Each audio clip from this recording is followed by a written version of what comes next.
Hello बच्चों, कैसे हो आप? बढ़िया। आप बढ़िया तो मैं भी बढ़िया।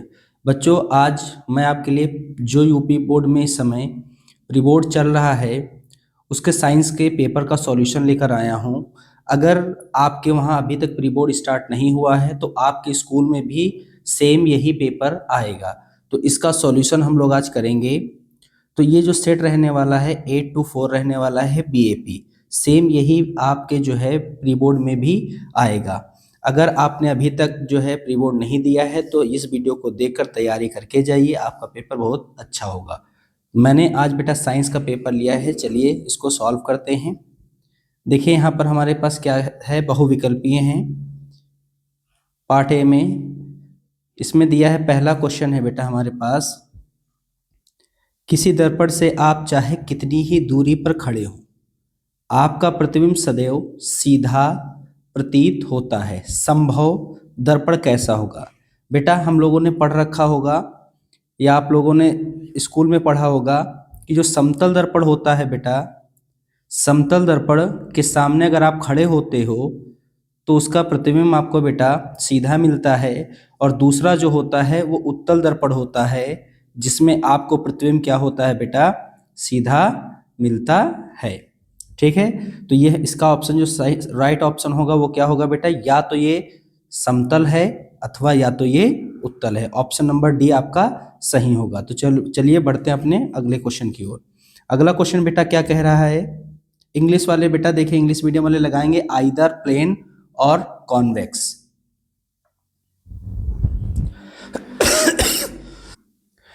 देखिए बेटा अगला क्वेश्चन है, बहुत ही बढ़िया क्वेश्चन है। कह रहा है मानव नेत्र अभिनेत्र लेंस की फोकस दूरी को समायोजित करके विभिन्न दूरियों पर रखी वस्तुओं को फोकसित कर सकता है, ऐसा हो पाने का कारण क्या होता है?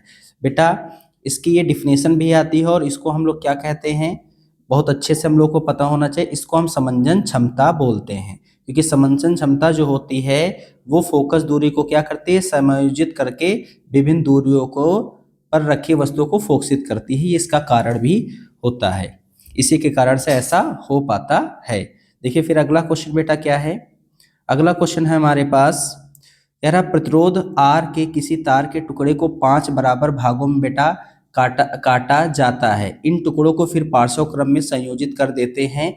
यदि समायोजन तुल्य आर डैश है तो आर अपॉन आर डैश का अनुपात का मान कितना होगा? बेटा बढ़िया क्वेश्चन है, ये आपकी एनसीईआरटी बुक से लिया गया है। देखिए इसका सॉल्यूशन मैं थोड़ा सा आपको करवा रहा हूँ। देखिए एक आर ओम का प्रतिरोध है, इसको 5 भागों में बांटा गया है, ठीक है। फिर इसको पार्श्व क्रम में जोड़ा गया। बेटा देखिए 1/r अगर डैश निकालेंगे तो क्या हो जाएगा, 1/r/5। ये 5 ऊपर चला जाएगा। ऐसे ही 5 प्रतिरोधों को हमें जोड़ना है। देखिए जोड़ते हम लोग करते हैं इस क्वेश्चन को। 1/r is equal to 5/r, मैं इसको लिख सकता हूँ बेटा। देखिए कैसे, मैंने भी आपको बताया कि r/5 है। देखिए सबसे नीचे वाला ऊपर चला जाएगा तो इसको लिख सकते हैं 5/r। ठीक है बेटा, अब देखिए यहाँ हो जाएगा +5/r plus 5/r plus 5/r plus 5/r। अब देखिए 1 2 3 4 5 हो गए बेटा। 1/r ये डैश होगा बेटा, इज इक्वल टू देखिए कितना हो जाएगा, r तो कॉमन है, नीचे ऊपर कितनी बार 1 2 3 4 5, तो कितना आ जाएगा 25। ये r यहाँ चला जाएगा तो क्या हो जाएगा बेटा, r/r dash is equal to कितना आ जाएगा बेटा 25 ओम। ये हमारे पास आ जाएगा 25। इसका जो रेशियो का आंसर होगा वो कितना होगा बेटा 25। इसका सही ऑप्शन जो है वो होगा डी। तो चलिए बढ़ते हैं हम अपने अगले क्वेश्चन की ओर। अगला क्वेश्चन देखिए बेटा क्या कह रहा है, बहुत ही बढ़िया क्वेश्चन है। कह रहा है किसी विद्युत बल्ब का अनुमतांक 220 वोल्ट 100 वाट है। जब इसे 110 स्रोत से जोड़ते हैं तब इसके द्वारा उपयुक्त शक्ति कितनी होगी? देखिए बेटा इसको जो है हम यहाँ पर आई निकाल कर नहीं लगा सकते हैं, क्योंकि वोल्टता घटने से आई के मान में भी क्या होगा, परिवर्तन होगा। तो इसका सीधा सा एक ट्रिक है कि इसको हम लोग कर सकते हैं, अगर वोल्टता आधी कर दे तो जो उसकी शक्ति होती है वो चौथाई हो जाती है। देखिए वोल्टता यहाँ पर बेटा कितनी हो रही है, आधी, तो इसकी जो शक्ति होगी वो चौथाई, यानी कि 100 को 4 से भाग लगा दीजिए, आपको इसका आंसर बेटा मिल जाएगा 25 वाट। इसका सही ऑप्शन जो होगा वो डी होगा। आराम से इसको करिएगा, हो जाएगा। नेक्स्ट क्वेश्चन है बेटा, देखिए क्या कह रहा है, विद्युत धारा मापने वाली युक्ति को क्या कहते हैं? विद्युत धारा को किससे बेटा मापा जाता है? तो हमको पता है विद्युत धारा को जो मापा जाता है वो एमीटर से मापा जाता है। इसका सही ऑप्शन होगा ऑप्शन नंबर सी। चलिए बढ़ते हैं अगले क्वेश्चन की ओर। अगला क्वेश्चन बेटा देखिए क्या कह रहा है। कह रहा है निम्नलिखित में से कौन सा नियम लंबे विद्युत धारावाही तार के निकट चुंबक क्षेत्र की दिशा को व्यक्त करता है। बेटा चुंबक क्षेत्र की दिशा को कौन बताता है? तो चुंबक क्षेत्र की दिशा को हमारे जो है दाएं हाथ के अंगूठे का नियम हमारे चुंबक क्षेत्र की दिशा को बताता है। तो बेटा इसका जो राइट आंसर हमारा होगा वो होगा ऑप्शन नंबर डी। चलिए बढ़ते हैं अगले क्वेश्चन की ओर। देखिए अगला क्वेश्चन क्या कह रहा है। अगला क्वेश्चन बेटा कह रहा है सामान्य दृष्टि के लिए स्पष्ट दृष्टि की न्यूनतम दूरी कितनी होगी। तो जो सामान्य व्यक्ति होता है, स्वच्छ व्यक्ति होता है, एकदम स्वस्थ होता है, उसकी जो है न्यूनतम दूरी जो होती है वो कितनी होती है बेटा? वो होती है 25 सेंटीमीटर। बेटा मीटर में नहीं होती, 25 सेंटीमीटर होगा। इसका सही ऑप्शन जो होगा वो ऑप्शन नंबर सी होगा। चलिए बढ़ते हैं अगले क्वेश्चन की ओर। अगला क्वेश्चन देखिए बेटा क्या कह रहा है, बहुत ही बढ़िया क्वेश्चन है। शुद्ध जल का पीएच मूल्य कितना होगा? तो शुद्ध जल का जो पीएच मूल्य होता है बेटा वो होता है 7। शुद्ध जल का पीएच मूल्य जो होता है वो कितना होता है? 7। अगले क्वेश्चन की तरफ बढ़िए। देखिए क्या कह रहा है अगला क्वेश्चन। निम्नलिखित रासायनिक अपक्रिया किस प्रकार की अपक्रिया? देखिए बहुत बढ़िया क्वेश्चन है, मोस्ट इंपॉर्टेंट क्वेश्चन है बेटा। ये जो है आपके यूपी बोर्ड की 2026 बोर्ड में भी देखने को मिलेगा ये क्वेश्चन। ध्यान से देखिए कह रहा है BaCl2H+H2SO4 क्या बना रहा है बेटा? अपक्रिया करके BaSO4 और 2HCl बना रहा है। यानी कि ये अपक्रिया जो है सीधा सीधा हमें दिखाई पड़ रहा है कि ये अपक्रिया जो है आयन यहाँ चेंज हो रहा है, तो ये द्विविस्थापन अपक्रिया है।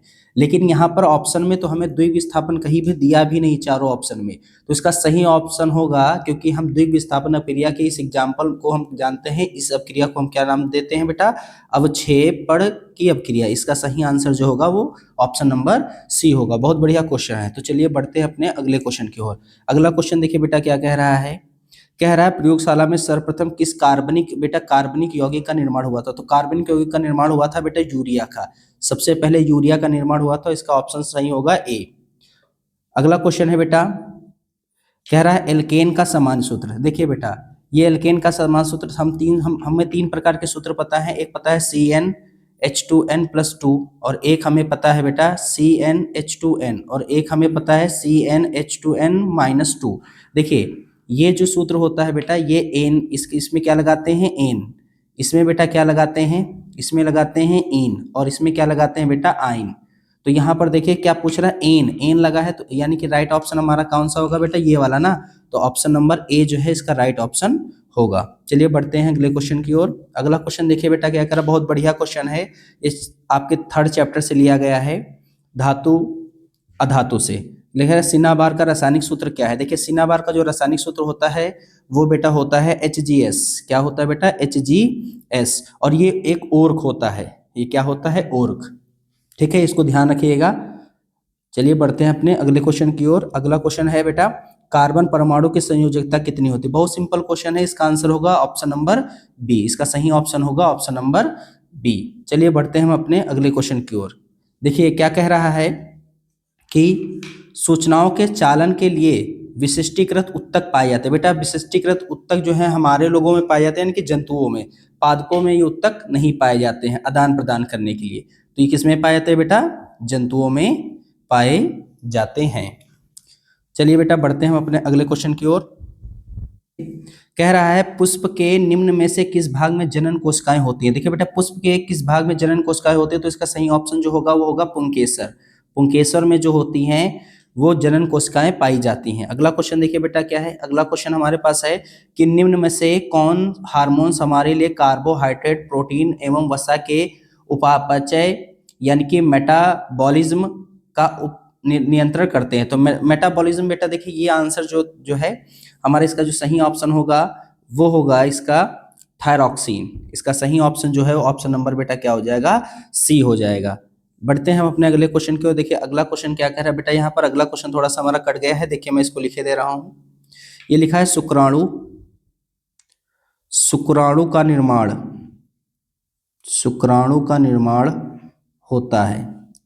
बेटा शुक्राणु का निर्माण कहाँ होता है? तो इसका सही ऑप्शन बेटा हो जाएगा हमारे पास वृषण में। कहाँ पर होता है बेटा? वृषण में। ऑप्शन नंबर डी इसका जो है वो सही ऑप्शन होगा। नेक्स्ट क्वेश्चन देखिए बेटा क्या कह रहा है। कह रहा महिलाएं एक्स गुणसूत्र प्राप्त कर सकती हैं। तो महिलाएं एक्स गुणसूत्र कहाँ से प्राप्त कर सकती है? देखिए, महिलाएं जो है अपने माता से भी प्राप्त कर सकती हैं और अपने पिता से प्राप्त कर सकती हैं। मतलब ये ए और बी दोनों, इसका सही ऑप्शन जो होगा बेटा वो क्या हो जाएगा? A and B, option number सी।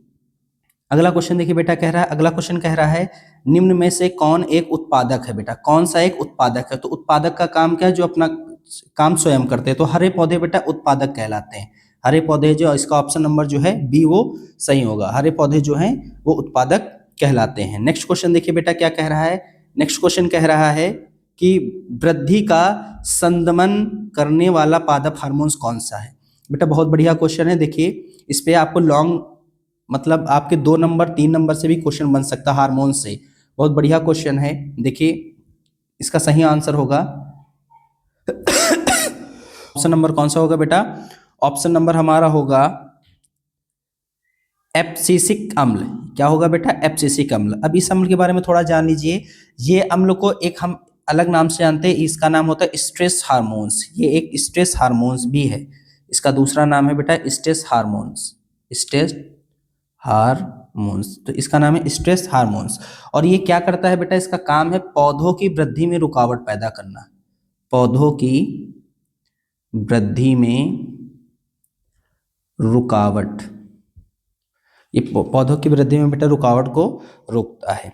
ठीक है बेटा, पौधों की वृद्धि में ये रुकावट करता है। देखिए अगला क्वेश्चन क्या है बेटा? अगला क्वेश्चन यहाँ से हमारे बेटा क्वेश्चन आ जाएंगे कौन से बेटा? यहाँ से आ जाएंगे पार्ट बी वर्णात्मक प्रश्न, यानी कि डिस्क्रिप्टिव क्वेश्चन। डिस्क्रिप्टिव क्वेश्चन में ये देखिए हमारे पास क्वेश्चन लिए गए हैं। ये देखिए क्वेश्चन हमारे पास है। बढ़िया क्वेश्चन है बेटा, बहुत बढ़िया क्वेश्चन है। देखिए ये क्वेश्चन हमारे पास रहे, बहुत बढ़िया बढ़िया क्वेश्चन दिए हैं। देखिए यहाँ पर बढ़िया, कितने बढ़िया बढ़िया क्वेश्चन दिए हैं। फिजिक्स केमिस्ट्री बायो के देखिए बहुत प्यारे प्यारे क्वेश्चन दिए हैं। अगर बेटा आप इन सबकी जो है डिस्क्रिप्टिव यानी कि वर्णात्मक प्रश्न की वीडियो चाहते हैं तो इस वीडियो को लाइक शेयर और कमेंट करें कि आपको इसका पार्ट बी चाहिए या नहीं चाहिए, क्योंकि आपको अगर कमेंट करेंगे तभी मैं इसका पार्ट जो है सेकंड पार्ट बनाऊंगा और इसके मैं बहुत अच्छे से एक्सप्लेनेशन के साथ में करवाऊंगा। थोड़ा वो वीडियो लंबी हो सकती है। तब तक के लिए धन्यवाद, फिर मिलेंगे नए वीडियो के साथ।